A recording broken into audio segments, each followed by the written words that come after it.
Hello, welcome to my channel. Today we'll be talking about all things manifestors. Manifestors are very powerful type within human design, and it is a shrinking population. So manifestors comprise of about 8 to 10% of humanity, which is a small amount. Nevertheless, they're extremely powerful in how they can do things and very different from all the other types. With manifestors are the only types who can initiate on their own. They don't need anyone else or anything else to initiate, which is very different than the other types, because with the other types, they do have to wait. So, for example, generators and manifesting generators, they have to wait to respond. Projectors have to wait for an invitation. Reflectors have to wait for a cycle. And with that, manifestors don't have to wait, they can just initiate. With manifestors, like I said, they're a small percent, so they're just 8 to 10% of the collective, but they're here to take us into new levels of consciousness, literally new. They're pushing the limits on what humanity can do. Manifestors are, if you've heard of the saying that you can always spot who a pioneer is because they have arrows on their back, this saying is true for the rest of us. However, for manifestors, this is not true. Manifestors are meant to be pioneers. They're here to bring those new ideas, and their aura is such that they can actually push those ideas forward into humanity and bring us to those new levels. Having said that, manifestors also do have a very repelling aura about them. And it is a little bit, I guess, a bit of a letdown when you first hear that, oh, my aura is repelling. But know that this repelling aura is actually a gift for you, because with this repelling aura, you can do a lot of things in a certain way that only a manifestor can. Because of this repelling aura, you can actually push that auras outward. So you're pushing your ideas into people, and you can get the collective to take action on these ideas that you have started.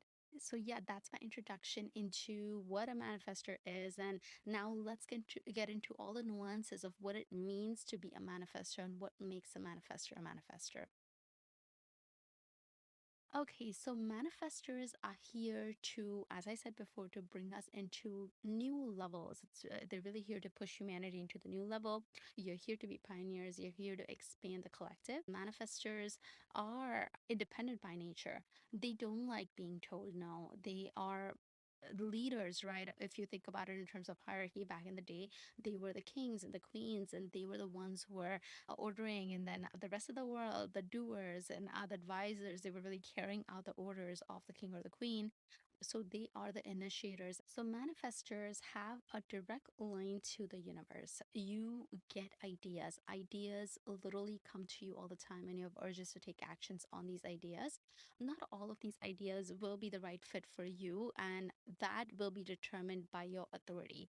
With manifestors, though, you don't have to wait for anything. The minute you get an idea, even though it is something that's not really existing in the physical world, even though it's a non-physical thing, even then you are the only one who has the ability to really take that idea and manifest it into the material reality, because of the way you are designed and because of your defined throat, and how your defined throat is connected to one of the three motor centers, which gives you the ability to translate ideas into actions. Now, with manifestors, you have a defined throat. A defined throat, the function of a defined throat is that you can communicate, and the secondary action of a throat is that you can act.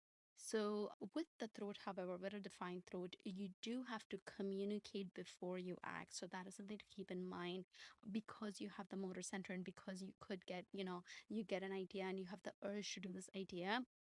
Keep in mind that you should not be just acting before communicating, because that defies what the throat center is about, and it's not a very healthy expression of your throat center. In human design, your throat center is just not to communicate, it is also to act. So yeah, that is one thing that you should keep in mind. Okay, so let's talk about manifestor strategy. Your manifestor strategy is to inform and initiate. The reason why manifestors have to inform, and this is very much against the manifestor nature, because with manifestors, really, it depends on the type of conditioning you've had, but you could fall into two separate buckets. One would be that you don't want to inform anyone because you feel like if you inform people, then people are going to say no, and you don't want to deal with that. Um, and you just don't want to ask for permission, because why should you have the ability to do it, so why should someone else intervene? And then there could be a second type of manifestor, depending on the conditioning, where they have been conditioned so much that they have a lost sight of the powerful human beings that they are, and now they're just waiting for someone else to tell them what to do. They're acting like a generator or a manifesting generator or a projector, and yeah, and they feel anger because of it. That's the not self theme of a manifestor. There's all this anger that's built up from childhood because of the conditioning you went through, and you were not allowed to just do whatever you please.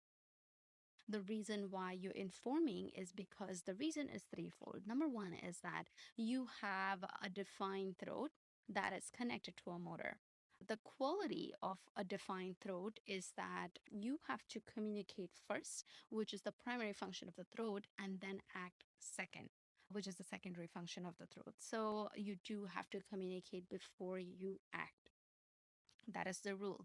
And that is one of the biggest reasons why you are required to inform, even though it is not very natural for you. Manifestors are independent. You don't need anyone else on board or validating you in order for you to do something. You can do something as long as your authority is in agreement with it. It is not second nature for you to go and inform people because you don't like asking for permission. But this is the distinction, that you are not asking for permission, you're just informing people of what you're doing. So that is something to keep in mind, and know that if someone is making you feel ashamed or guilty or is resistant of whatever you're informing them of, then they're just not the right fit for you. They're operating out of their not self, and therefore you should not get bothered by it, and that should not affect you at all. You should still continue, you just informing them as a courtesy. Because the second reason of why we do the informing is that anyone who's in your way, they get out of the way. With manifestors, what happens is that you, once you get that urge and once you make a decision on taking an action, you kind of get into this flow. It is such a powerful flow with which you can literally, like I said, you can manifest these non-physical things into material reality, and it happens so fast. But you're in this flow, and you don't want anyone breaking your flow. So, say you got this urge to write a book, your authority said, yes, let's go write a book, and you're writing the book, and now people don't know around you, don't know what's going on. So now they're going to call you, hey, what happened? We were going to meet tonight. What happened? We're supposed to go here. And that's going to break your flow. So, before you start an action, make sure you're informing everyone who is in your life. Just make a list of everyone who's in your life who may be impacted by you staying in this flow state, and let them know that, hey, something came up and I will not be able to come, or I'll be unavailable for a few days, so that way you can stay in your state of flow. Because what happens with a manifestor is that you get short bursts of energy. You don't have a defined sacral. Sacral is the only motor that provides a very consistent, or sacral is the only center that provides a consistent flow of energy, and you don't have that. So your energy is going to be in short bursts. So that is something to keep in mind, which is why you do need to do the informing, because that energy will run out and then you will be left not finishing the task, and that is going to trigger your not self theme, which is that of anger, and we do not want that. The last reason why you want to do the informing, and you'll see I'm really selling you on this informing piece, is because it is so hard for manifestors to inform people, and the true art of embodying human design comes in your strategy and authority, especially the piece of informing for a manifestor, is because it is so important. And therefore, the third reason why you should be doing the informing is your aura. Your aura is outward and it's repelling, it literally pushes out. So when you inform people, the wrong people are going to get repelled by it. Great. You do not want those people in your way while you're taking the action. But the right people, they will actually take on the idea, and you will be able to onboard them on this project of yours. So that way, when your short bursts of energy, when it is done, right, when you're tired, when you're done riding your flow, these other people, the doers, the generators, everyone else will be able to take that task and move it on to the next phase. if that makes sense. So you can, and of course, it's not something that you need to force. Back in the day, it was a hierarchy system that way. But now the generators they would find that as something that they want to respond to, and then they would come to you in order to carry out that action. So those are the three reasons why you should be informing and then initiating. So the second part of taking action is comes with your authority. So like I said before, you have a direct line from the universe. You get all these nudges and these crazy ideas, and as new as they are, once your authority agrees with it, you can move forward with it, which is why your authority becomes very important here, because not all ideas will be the right fit for you, and that's what your authority will help you determine. What happens is that our authority, it really comes from our defined centers. You cannot make decisions from your undefined centers, which are the white centers in your human design chart. And that's what happens with a lot of manifestors. The reason why they meet with so much resistance is that they could act out of all these undefined centers. And with that, you could end up making the wrong decision. With a manifestor, you can have different types of authorities depending on which center is defined. If you have an emotional center defined, then you're going to have an emotional authority, in which case you're going to have to make sure that you don't make decisions out of an emotional high or emotionally low place. Very important to come back to a neutral place before you make decisions. And this is so hard for a manifestor, because when you get that urge, you want to initiate right away. But this is where you have to cultivate the practice of becoming patient and riding out that emotional wave before you initiate and take the action. With the emotional authority, you will ride out that emotional wave, get into a neutral place. But with emotional authority only, you do have to tap into a secondary authority in order to make that decision, depending on what center is defined in your chart. If, say, your emotional and your spleen is defined, then once you get that emotionally neutral place, then you want to consult with your spleen about what feels right for you in the moment. And then you take that action. If you feel good about it, you go for it. If you don't go for it. And that is how you would tap into authority. Other, of course, you could have any other authority too. You could have ego authority, for example. So it really depends on where your authority is. That is something you will be able to see on your body graph. Okay, so let's talk about the process through which you take the action. I'm going to summarize it. So, for example, you get an idea or you get an urge, and now that you got an idea, you then consult your authority, whatever that is. You get an agreement on whether it makes sense for you or not to take this action, and then you make a list of all the people who are getting affected by this decision of yours, personally, professionally, anywhere. You inform them, and then you initiate the action. And while you're initiating the action, very important for you to stay in that flow and just ride out that flow as soon as you can, because know that that burst of energy is going to go away. So yeah, don't take that for granted. Don't do other things at the time. Just abide by that. Just stay with that flow state and get the work done. And if you can't get it done, don't feel bad for it. Know that your energy comes in bursts. Don't feel guilty about the fact that your energy's gone away. It is very natural for you. You can always get someone else to do it if you feel uninspired by it. Some of the common areas of conditioning for manifestors is that I think I did talk a little bit about it before, was that you feel like because you kind of have been suppressed your entire life, you may feel the tendency to ask for validation or ask for permission. And know that that is not in your nature. You should never be doing that. You should just be informing, and you should not feel shame or guilt because of it. Also, like I said, right, manifestors, they do, because of the repelling aura, there are people who do get repelled by it. But know that one of the big things for manifestors to understand is the quality of their throat center. Throat center has a lot of different voices and a lot of different qualities of action that can come through it.